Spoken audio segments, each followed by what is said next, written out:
Good evening, everyone. I'm Blankenship, and today for my third food presentation, I had decided I was going to do it on falafel, and for the grown ingredient, I specifically wanted to touch on chickpeas.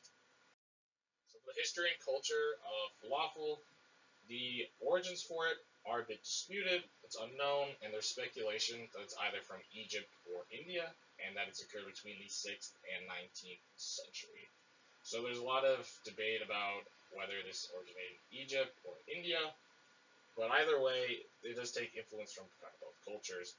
So a story that is very popular on the origin of falafel is that British occupants enjoyed an Indian dish that consisted of vegetables that were fried, and they wanted something similar.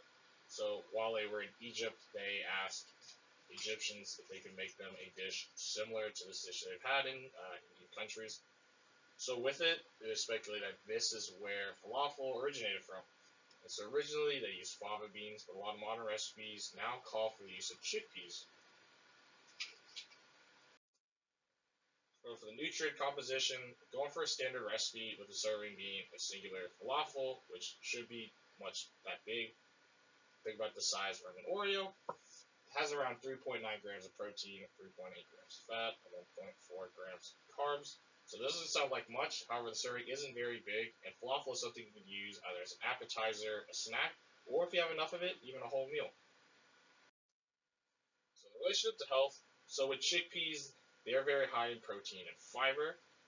They also help regulate blood sugar. So this is something to where if you are a diabetic, this is a food you could incorporate into your diet that would kind of assist with your day-to-day life and just assists with your digestion. Just because of having that high fiber, it really helps with general bowel health. So the ingredients from a standard recipe include chickpeas, baking soda, parsley and cilantro, dill, garlic, vegetable oil, and some spices. So very standard. If you notice, there's no meat in this, so this is a vegan recipe. So if you're someone with a dietary restriction, this could be a recipe you want to check out. So for the agriculture for chickpeas, it is a little bit difficult. So they need to be planted in a cool season, and it typically takes around 100 days for them to grow from being planted all the way to full growth for harvesting. They need to be sowed into the ground, so this means you can't just throw seeds on soil. You need to make sure they're buried at a good depth. And then the soil requires both potassium and phosphorus, so this is done either through adding it yourself or through having crops that could give off potassium and phosphorus. So this does make it something that's a little tricky for you to grow in your backyard. This isn't something you can just decide to go do on a whim. It does take a little bit of planning, but it is completely possible to do. So preparation, using the same recipe where I sourced nutrition ingredients. What you want to do is you want to take your chickpeas and soak them in water and baking soda for 18 hours.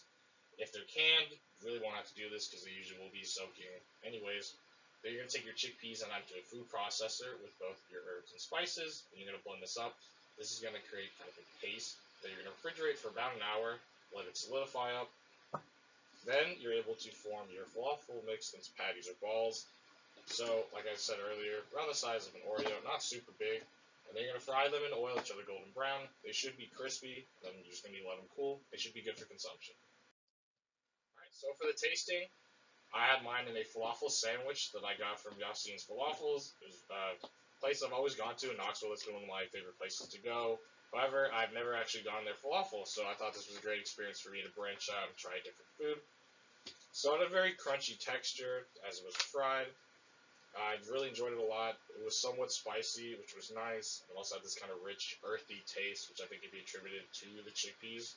And generally, it went very well with greens such as lettuce and tomatoes, and it was very good. Something that I think I would like to try again.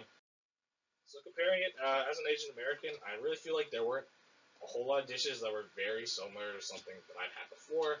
The closest thing that could come to my mind were egg rolls or any other kind of fried dish. However, I would say it was quite different than a lot of kind of Asian dishes I've had.